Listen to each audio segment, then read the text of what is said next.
Jacob's journey led him east into the lands of his mother's kin, where ancient tradition shaped every choice he made. He arrived at a well and saw shepherds gathered around a stone that only a group of men could roll away, because it was their custom never to water their flocks until all the shepherds were present. As Jacob spoke with them, he saw Rachel approaching with her father Laban's sheep, and with the strength of excitement and purpose, he moved the stone himself. He watered his uncle's sheep, kissed Rachel, then began to weep aloud. He told Rachel that he was a relative of her father and the son of Rebekah. She ran and told her father Laban. At this point, Jacob was about 77 years old while Rachel was in her mid-teens.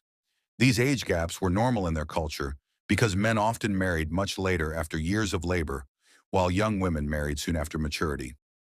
Jacob entered Laban's home where hospitality was offered according to their tradition of welcoming kin, as if they were part of the household. For a full month, Jacob worked without pay, which was common because guests often proved their value before entering formal agreements.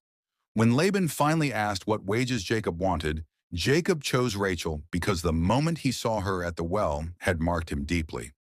7 years of service was considered a bride price, which a groom would pay to the bride's family, and Jacob willingly accepted it because in their culture, such labor symbolized commitment and honor. When the 7 years were completed, the wedding feast lasted all evening because celebrations in their tradition continued well into the night.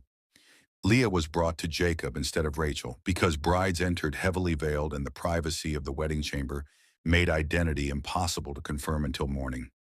Laban justified this by citing their custom that the older daughter must marry before the younger. Jacob accepted another 7 years of labor for Rachel, although he married her 1 week after Leah.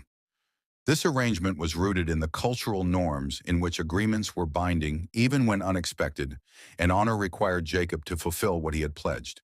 Jacob's time in Haran unfolded under the weight of tradition, honor, and unexpected twists that shaped his future. What began at a simple well became the doorway to years of service, deep family ties, and the unfolding of a destiny far bigger than he could see. His journey reminds us that even when plans shift and customs complicate the path, every step can become part of a much greater purpose.